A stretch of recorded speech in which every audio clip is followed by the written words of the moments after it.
Hey everyone, welcome back to my channel. इन दिनों tech industry और पर्टिकुलरली सिलिकॉन वैली में एक काफी जानलेवा बीमारी फैली हुई है जिसका नाम है टोकन बजट। और सच कहूं तो मेरे को अब तक का सबसे बेस्ट जॉब क्राइटेरिया लगता है किसी इंसान की प्रोडक्टिविटी देखने के लिए। लेकिन इससे पहले बात करते हैं हम सबके प्यारे एंथ्रोपिक के सीईओ डैरियो मामा की। इस बंदे को तो देख के मेरे को विश्वास हो गया कि इसके ऑफिस में काफी बड़ा सा डैशबोर्ड लगा है और जिसमें अलार्म बजता है जब भी एक 22 साल के लड़के की टेक में जॉब लग जाती है। और अलार्म की आवाज सुनते ही ये हाउसफुल का सुंडी बन जाता है, भागते हुए जाते हैं अपने एम्प्लॉयज को बोलते हैं इस बंदे की टेक में कैसे जॉब लग गई, ये कैसे एम्प्लॉयड हो गया, ये कैसे पैसे कमा रहा है। क्योंकि ये हर जगह जाके सिर्फ एक ही बात बोल रहा है कि एआई सबकी जॉब खा जाएगा, सब लोग अनएम्प्लॉयड हो जाएंगे एंड एआई नेक्स्ट 6 मंथ में 90% से ज्यादा कोड शिप करने लग जाएगा। और इसके ये 6 महीने कब खत्म होंगे ये किसी को नहीं पता। और सुनने में ये फ्यूचर प्रेडिक्शन लगता भी है क्योंकि 30-40% चीजें वैसे हो भी रही हैं, पर असल में ये इनका परफेक्ट मार्केटिंग प्लान है। क्योंकि इनका काम यही है कि लोगों के अमंग फेयर क्रिएट करो, एडॉप्शन पुश करो और पैसा कमाओ। और एक और लेयर है जो लोग मिस कर देते हैं, जब भी ये आपको कोई टूल्स बेच रहे हैं तो ना केवल ये आपको टूल्स बेच रहे हैं, ये इन्वेस्टर्स को एक स्टोरी भी बेच रहे हैं। क्योंकि जब भी कोई एआई स्टार्टअप का फाउंडर इन्वेस्टर्स को बोलता रहेगा कि एआई सब रिप्लेस कर देगा, ये नेक्स्ट टेक रेवोल्यूशन है, तो इन्वेस्टर्स उस पर और इन्वेस्ट करेंगे और उन कंपनीज की वैल्यूएशन भी बढ़ेगी और ग्रोथ होने के बावजूद भी वो कंपनीज लॉस में रहेंगी। मतलब इन कंपनीज का प्लान ही यही है कि प्रोडक्ट रिलीज करो, हाइप बनाओ, ग्रोथ दिखाओ, इन्वेस्टमेंट लो, फिर हाइप बनाओ और ये लूप चलता रहेगा। अब बात करते हैं असली प्रॉब्लम की, टोकन प्रोडक्टिव कल्चर। आजकल कंपनीज में एक नया केपीआई आया है कि आपने कितने टोकन्स बन किए, मतलब आपने कितना काम किया वो आपकी प्रोडक्टिविटी नहीं बताता, आपने एआई कोडिंग टूल्स पर कितने टोकन बन किए वो आपकी प्रोडक्टिविटी बताता है। एंड काफी बड़ी कंपनी जैसे मेटा एंड ओपन कोड में तो लीडर बोर्ड भी है जिसपे जो बंदा टॉप पे रहेगा वो प्राउडली कहता है कि मैंने सबसे ज्यादा टोकन बन किए, बल्कि होना इसका उल्टा चाहिए, जिसने सबसे ज्यादा कम टोकन में डिजायरेबल आउटपुट दे दिया वो सबसे ज्यादा प्रोडक्टिव है। एआई का काम था कि हमारा काम कम करे, बल्कि एआई के आने के बाद हमारा काम डबल हो गया है। पहले हम उससे काम करवाते हैं फिर उसी का काम फिक्स करते हैं। तुम सब सोच रहे होगे कि ये सब एग्जैजरेशन है, नहीं, चलो रियल लाइफ एग्जांपल्स देखते हैं।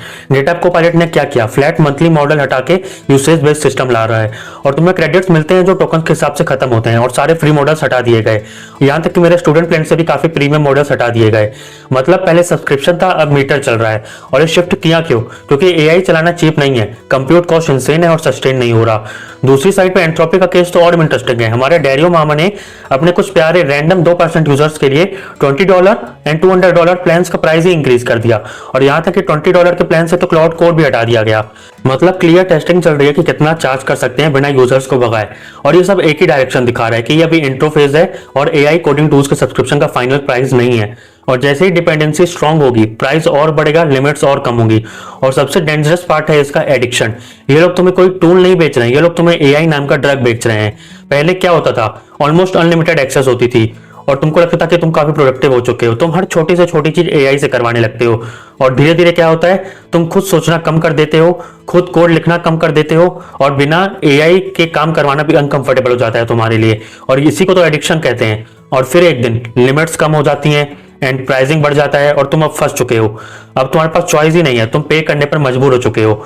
और सबसे डराने वाला पार्ट तो यही है कि तुम्हें लगता है कि तुम प्रोडक्टिव हो चुके हो, पर एक्चुअली में तुम अब डिपेंडेंट हो चुके हो। और ये पूरा मॉडल कोई नया नहीं है। याद है रिलायंस जियो ने क्या किया था, फ्री 4G डेटा दिया था, सबको इंटरनेट का एडिक्ट बनाया, फिर सब चार्ज करने लगे। सेम प्लेबुक यही यूज हो रहा है, पहले चीप या अनलिमिटेड एक्सेस दे दो, सबको हैबिट लगवाओ, फिर प्राइसेस बढ़ा दो। डिफरेंस बस इतना है कि जियो ने डेटा बेचा और ये लोग तुम्हारी डिपेंडेंसी बेच रहे हैं। और टेक्निकल रियलिटी क्या है, एआई 80% काम कर देता है पर वो इजी 80% होता है। लास्ट 20% जैसे बग्स हो गए या एज केसेस हो गए या प्रोडक्शन में कोई वर्क है तो वो अभी भी इंसान ही कर रहा है। और अब सबसे इंपॉर्टेंट क्वेश्चन, ये हाइप कब टूटेगा? जब न्यू कंपनीज या फेमस कंपनीज आकर ये बोलेंगी कि एआई उनके कौन से यूज केस के लिए परफेक्टली काम नहीं कर पा रहा है। अभी तक हम लोग सिर्फ एआई के बेनिफिट्स बता रहे हैं, यूज केसेस बता रहे हैं। जब एआई के लिमिटेशंस लोग ओपनली आकर बोलेंगे तो ये लोगों के अमंग जो फियर क्रिएट हुआ है या जो फोमो क्रिएट हुआ है वो टूटना चालू हो जाएगा। तो कंक्लूजन यही है कि एआई पावरफुल है, उसमें कोई डाउट नहीं है, पर जो ये नैरेटिव चलाया जा रहा है वो आधा सच है और आधा मार्केटिंग। तो आपको करना क्या है, एआई को यूज करो पर टूल की तरह, फंडामेंटल्स अपने स्ट्रॉन्ग रखो क्योंकि एआई तुम्हें रिप्लेस नहीं करेगा, पर जो बंदा एआई प्लस अपने फंडामेंटल्स भी स्ट्रॉन्ग रखा हुआ है वो जरूर कर देगा।